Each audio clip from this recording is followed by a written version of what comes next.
volunteers? Do you have plenty of them already, or what's? Oh, no. Volunteers, I really appreciate your asking that question. I think many of these programs are successful based on the strength of the volunteers and the spark that they bring to, you know, working with youth. I think youth perceive interest on the part of adults and appreciate that, particularly when that interest is expressed by expressing interest in them. But the fact that an adult comes on their own time to be part of their life, I think is really important to many youth. We have not gotten to the point where we know what roles volunteers can play. There are many volunteer roles currently at the McGaw YMCA, from tutoring to mentoring to helping with youth sports, but particularly with respect to Project Emerson, we're not yet that far along to say, here is the pool of volunteers we need, here's what we're looking for, here's how we recruit them. I'm pretty confident that a program that has the kind of thought and development and hopefully the enthusiasm behind it that we have for Project Emerson will inspire volunteers.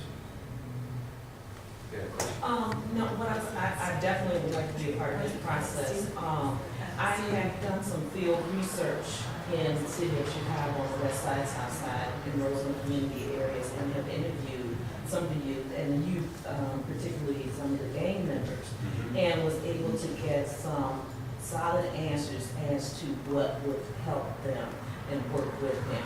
And I'll be more than happy to share some of that information with you. I've been able to connect with a lot of the other organizations that are doing some positive inroads in reference to combating some of the issues that you have addressed in the presentation. Great, thank you. So I would be more than happy to be a part of that. Love to compare notes. Absolutely. Yes. Question in terms of, you mentioned Boku. In looking at the city of Evanston and what facilities are already there, like the library that opened up that wonderful youth center upstairs, what about the YWCA? Is there any connection that we make to them? Because you also have kids who get caught in the domestic abuse situations. So is there a piece that it's like a link, not so much to take away from Project Emerson, A link but with other resources? right, and so that if something that the one center isn't doing, we're doing, and kids know that, oh, you know what, it's that facility, one, to get there, and Boku isn't that far, either is the YWCA, so I was just wondering, in the process down the road, are those links going to be made, or are they being looked at? We haven't yet, and that is part of the process, is understanding what's being done in the community to meet the needs of middle school youth. To not compete with those. If Buku is busting at the seams, then maybe we can be Buku East. But I think it's important also to try to leverage and support one another in whatever way we can. But that's all kind of theory at this point. We have to do it. I hope we have a connection at the YWCA.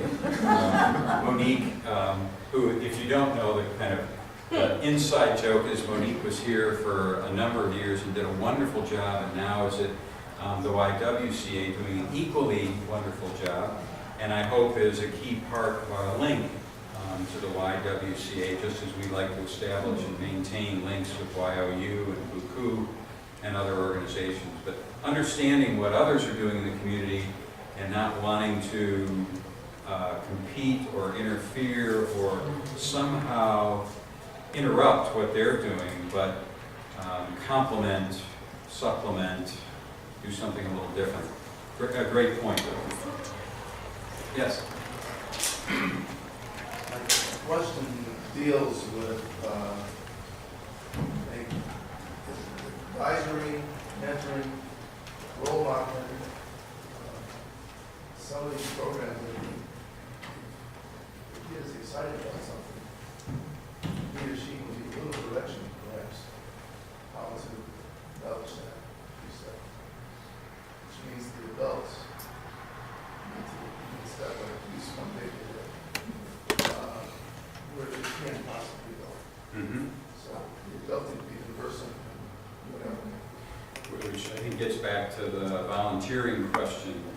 As we better understand those areas, Spark, can we build the volunteer or the adult and the older youth role modeling and support that can help be that step ahead and help encourage and provide a certain amount of direction when direction is called for. Some of the tinkering, I think, is creating space where you can go in a variety of different directions and probably bounce off the wall a couple of times. But ultimately, you need to have enough support so that they can be successful with support, but not too much pulling. Pardon me? Supervision. Yes. I had discovered. It's a great point. I think that's a pretty challenging balancing act of when to step in and when not to.